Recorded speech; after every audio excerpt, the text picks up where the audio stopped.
Okay, we're live. We're live. Okay, we're live. Welcome to another fabulous episode of Fabric Time. A little late start this morning. Funny story. As I was coming to work, I got pulled over by the cops. Apparently, I was doing 56 and a 35. Luckily, no ticket. Best part of the story, though, is as the cop is the state trooper. I don't know if cop is disrespectful. I don't know how that works, but really nice guy, state trooper. He gives me back my license and registration, and he asked me, "So is Sarah your wife?" And I'm like, "Sarah Bergstrom?" And he's like, "Yeah, the nurse that drives the Subaru."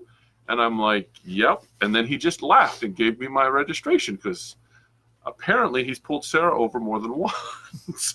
So that was my story for this morning. Like I said, a little bit of a late start. And you'll notice today a little bit different. I'm not standing behind the counter. I'm sitting behind a machine. And we're actually going to, what's that? I was on camera too the whole time. So people like staring at the screen while I'm talking? Yeah. Okay, keep going. Well, that's fantastic. We're on camera one now. Well, I could take it out of my producer's pay, but you know that won't mean anything because we don't pay them. And we do have Eddie here today. However, paid? No, you're not getting paid, Eddie. Dang. And he forgot his guitar, so we have no music. All we have is him and his wild hair. If I go to camera two, there he sits. He's the one who put the drink close to the edge. Oh, yeah, there's a whole bit of a drink that got put close to the edge because it was a crazy morning. And, well, yes, we spilled some drink here in the store, but nothing a little bit of a mop won't fix.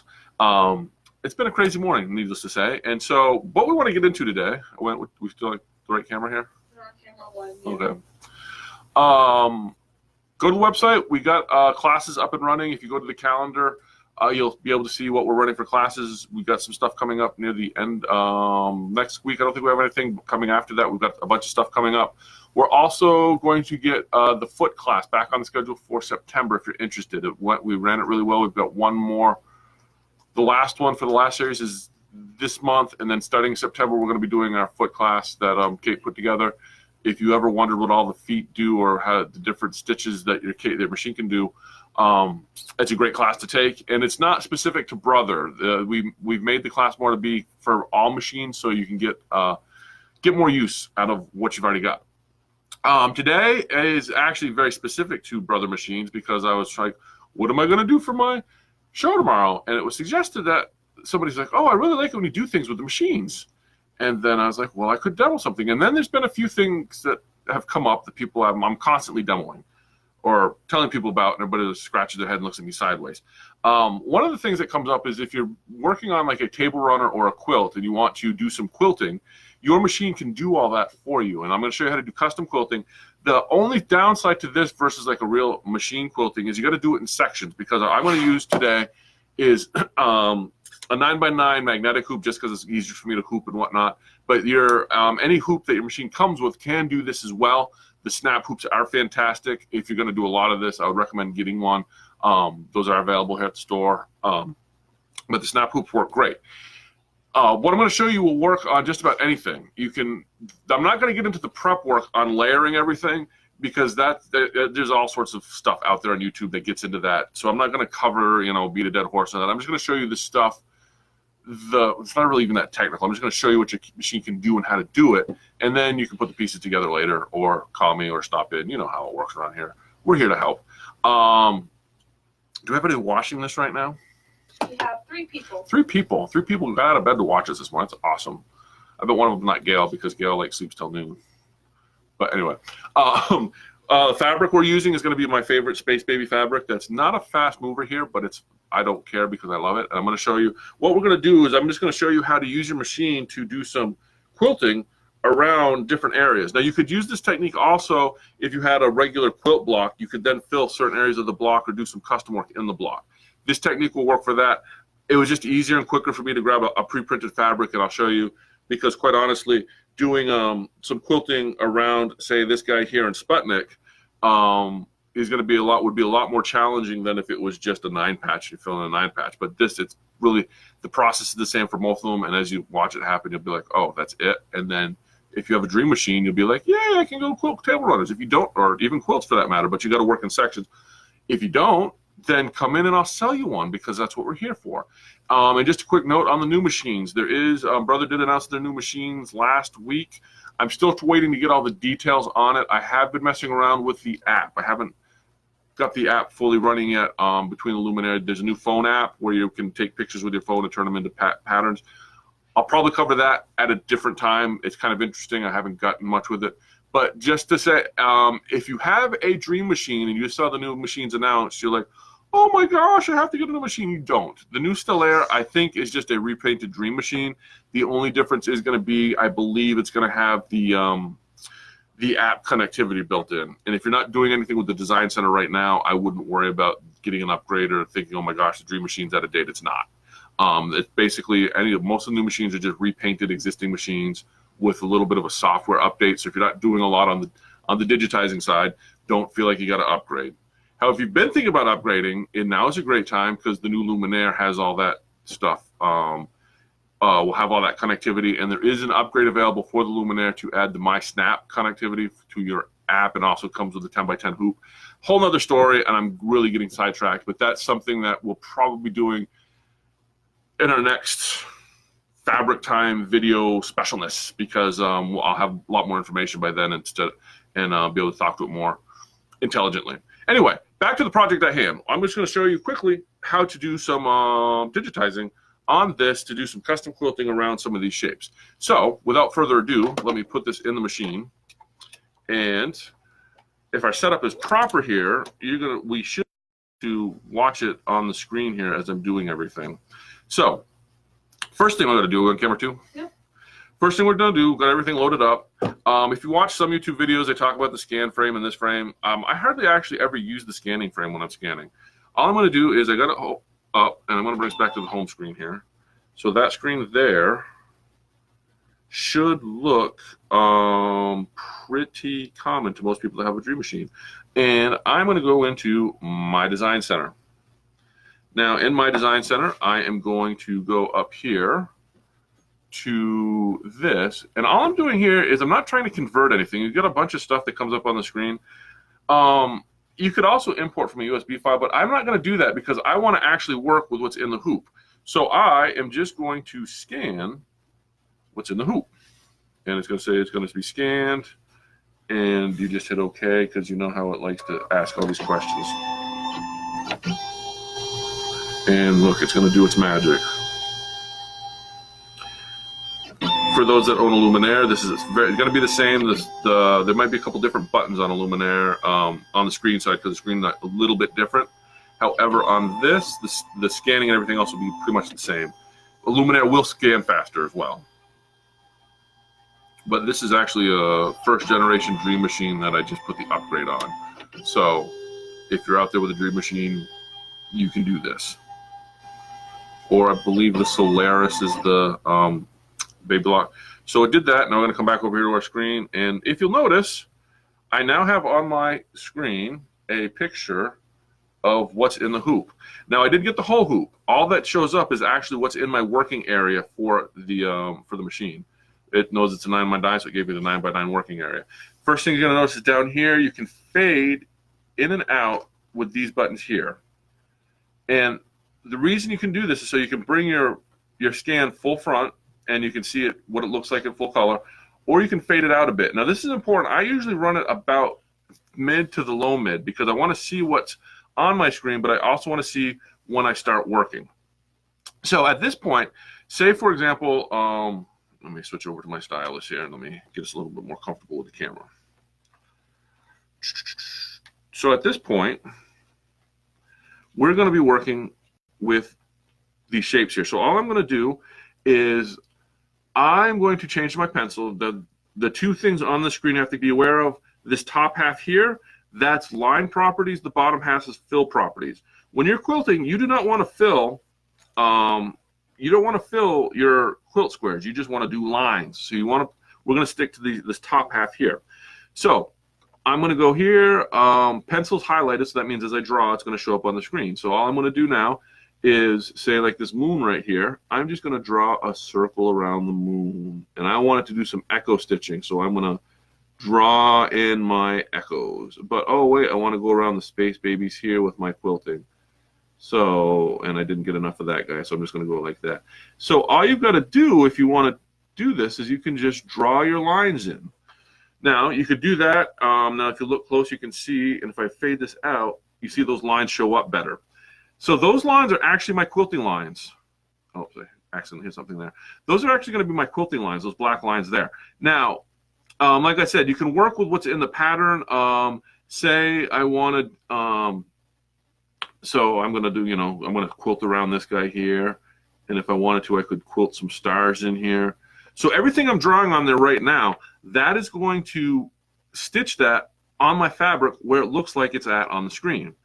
Now, when we're going to come over here, the important part now is to set your line properties. By default, it's going to be a zigzag satin stitch. When you're quilting, a single running stitch should work just fine. Some people do like the way the triple stitch works here, the bean stitch. That's going to be a much thicker. If you want kind of that hand applique look or that hand look, that will look well. For this demo, I'm just going to do a simple running stitch. And I always change my color to something that shows up nicely, like a red or an orange. Because after I change my properties here, I go to OK. We use the pencil to draw everything, but I want to make sure that those changes I just made are part of that. So I'm going to go to this button here. That's going to be your line fill. So with that highlighted, what happens is when I touch a line, oops, let me fade that out. When I touch a line, you're going to notice it turns red.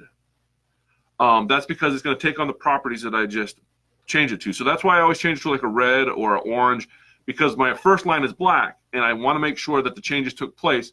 So I give it a color that pops up. Now, a very common question is the machine has no idea what color thread you're putting in there. So these could all be purple, and I can put yellow thread in there if I want. The different colors is purely for a reference for me so that I can see that the changes took place.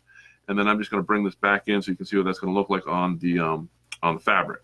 So I'm just going to stick with that, those shapes there. I mean, it's nothing complicated, nothing out of the ordinary, but you get the idea. You can do different sections of your quilt and draw different lines in. And I could show you some other stuff, but I think this is good enough. So good enough to get your feet wet now. So you've got everything done there. You can save it. I don't do a lot of saving with this type of work because the problem is the minute this comes out of the hoop, all this pattern no longer means anything because it's specific to what's been scanned in. So, and if you screw up, this is your eraser, and then there's some other tools on here. But if for this, you just be using most of your eraser here and your pencil here. So I'm just going to go next. And what it's going to do is it's going to show me. So that line there is highlighted. Over here shows me that it's going to be red, and this shows me the type of stitch it's going to be. I can change my stitches here if I wanted to change the properties on this screen as well. I can change it to, I could even do a decorative stitch if we wanted to, but I don't want to there, but let's actually go for it. Then you just cycle through your different lines. So that's the other line. That star, I'm actually going to change that one. I'm going to make that one a decorative stitch with that there. And I know it's going to look weird when I'm done, but it's a nice little difference. And then down here is on the bottom corner, you're going to get the stitch properties. So this is the size of my decorative stitch and your some different stuff there. And you'll see on the running stitch, it doesn't change much. It's just your pitch width and all that. And then on a zigzag, you'll do zigzag length, but that all shows up down here. Again, you can kind of experiment with it. So you cycle through, make sure everything looks good. You look at the highlighted, make sure that the stitch properties are right over here, and you can just cycle through. When that all looks good, we go to preview, and it's saying, "Oh, you sure you want to do that?" Absolutely. And then while we wait. And so there, you can see now that one stitch that I changed, you'll notice that it looks all funky because that's the decorative stitch it's going to do. That's pretty much how it's going to stitch out. I'm going to hit set. I've already got this loaded with some thread. I'm going to hit OK. And then I'm going to hit embroider. And it might not embroider perfect because I rushed when I hooped it.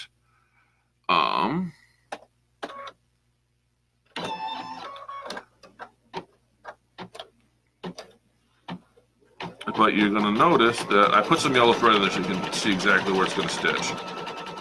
And that's just the way it's going to be. Because I'm trying to demo this, bear with me just a moment. Oh, that's right, because I was demoing how to load a bobbin. And does it make you all sick with camera movement? I could tell you a story about this bobbin, but I won't because, well, I will. I have somebody that comes in all the time that says, "How do I load my bobbin?" And I always say, "Look at the picture." And now, when I say look at the picture, I'm going to show you the picture. I don't know if it's coming through. Yeah, it is right there. You see the picture right there? That shows you how the bobbin goes in. But I do have somebody that I have two or three people actually that's like, "How do I put my bobbin?" I'm like, "Look at the picture." And they're always like, "What picture?" But that's the picture. How to load your bobbin. You'll notice that it goes around the proper way. And I'm getting giggles over there, and I don't know why. Okay.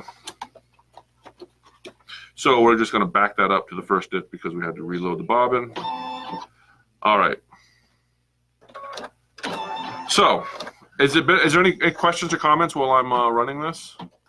People are saying good morning and nice job, right? All right. Well, because this is going to take us a second to stitch, so if there's any questions, throw them out now.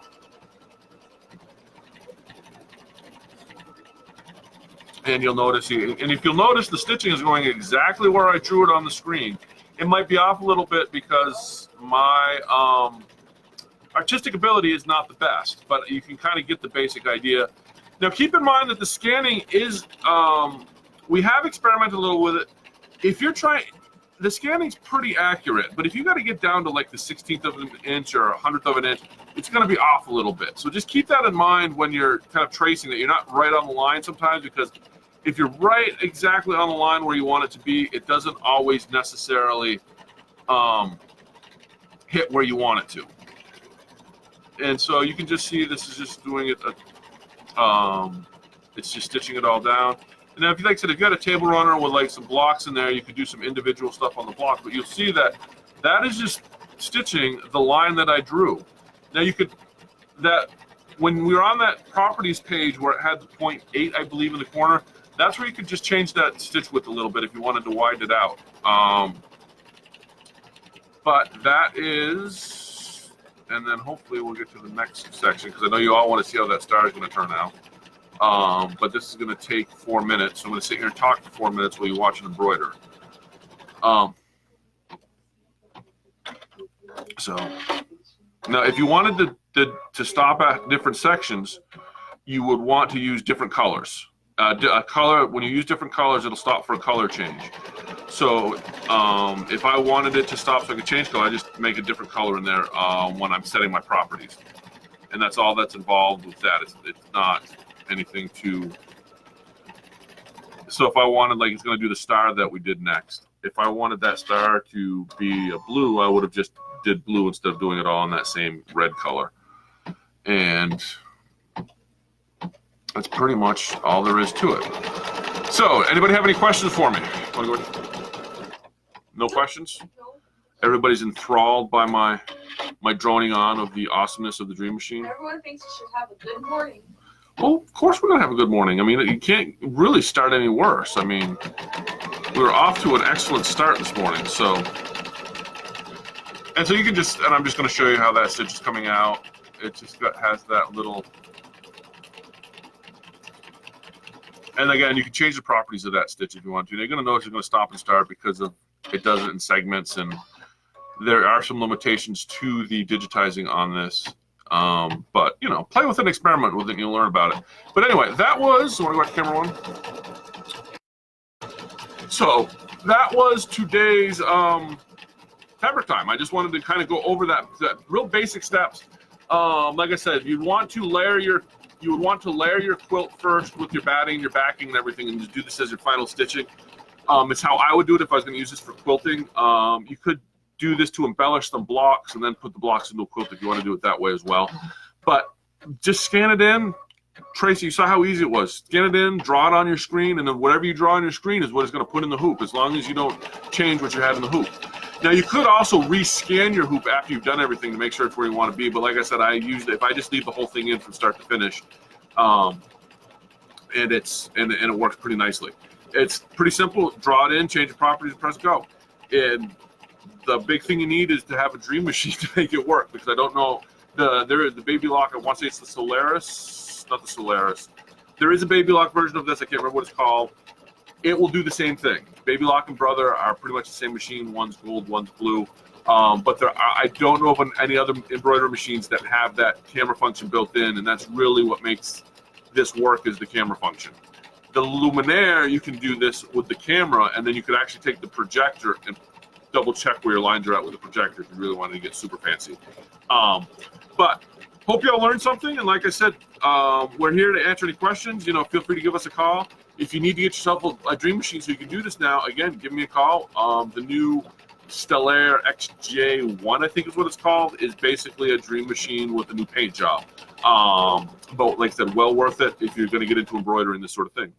And any questions, any thoughts from the peanut gallery? Everybody's happy and excited to start their day, because I've got to get back to work because we've got a mess to clean up and a store to open. Hope you all enjoyed it. Like I said, leave stuff in the comments below. We're going to try and get a lot of this on YouTube hopefully this week. So when that comes up, please subscribe to the YouTube. We're going to start a new YouTube channel for Four Pines, and we want y'all to subscribe to that so we can get more traction on these videos and maybe do more of this type of stuff. Anyway, thanks for watching. Hope to see you soon, and we'll talk to y'all later.